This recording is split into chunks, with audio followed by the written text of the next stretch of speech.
we are going to do problems of Indian agriculture today. The first problem of Indian agriculture was lack of irrigation facility. अब जो Indian agriculture है that use to depend upon rainfall. ठीक है, Indian agriculture use to depend upon rainfall. Rainfall अच्छी हो गई तो ठीक है, एग्रीकल्चर अच्छा होगा. ठीक है, अदरवाइज फेमिन जैसी सिचुएशन आ जाती थी.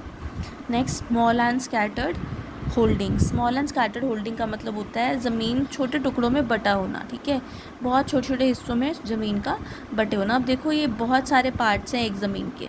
ठीक है, अब इसमें क्या होता था, एक छोटा पार्ट जो होता है ना ज़मीन का, उसके अंदर टेक्नोलॉजी को लगाना, ट्रैक्टर्स चलाना, हार्वेस्टर्स चलाना, वो पॉसिबल नहीं होता. आप सिर्फ यहाँ पर ट्रैक्टर को पार्क कर सकते हो.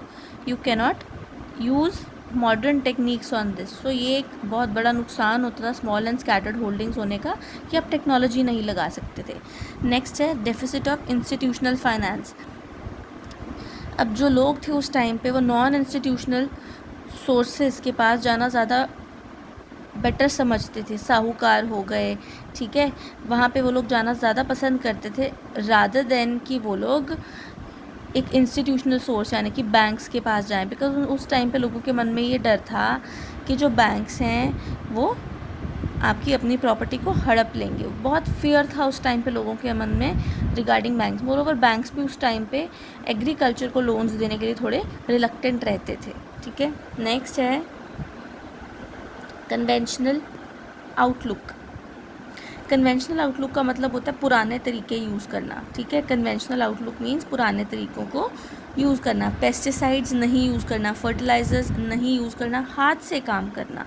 ठीक है, सो उस टाइम पे जो हमारा एग्रीकल्चर है that was characterised by conventional outlook. हम लोग कोई पेस्टिसाइड फर्टिलाइज़र यूज़ करना पसंद नहीं करते थे. We use to just work with hands, manual काम करते थे. पेस्टिसाइड्स इंसेक्टिसाइड्स पर डिपेंड नहीं करते थे, जिसकी वजह से प्रोडक्टिविटी बहुत ज़्यादा लो थी. नेक्स्ट है आपके पास lack of organised marketing system. उस टाइम पर मार्केट्स अवेलेबल नहीं थी for selling the agricultural produce. इसीलिए जो आपके एग्रीकल्चरिस्ट होते थे, फार्मर होते थे ना, उनको बहुत ही कम रेट पे अपना सामान किसी को बेचना पड़ता था. बहुत मेहनत से उगाते थे पर अगेन बहुत ही ज़्यादा कम रेट पर उनको अपना उगाया हुआ सामान बेचना पड़ता था. ठीक है, because there was no organised marketing system. अभी तो देखो किसान मंडीज़ वगैरह आ गई हैं, अभी ओपन हो गई हैं, गवर्नमेंट भी मिनिमम प्राइस पॉलिसी लेकर आई है. पर उस टाइम पर there was no marketing system, organised marketing system available नहीं था ड्यूरिंग दैट टाइम.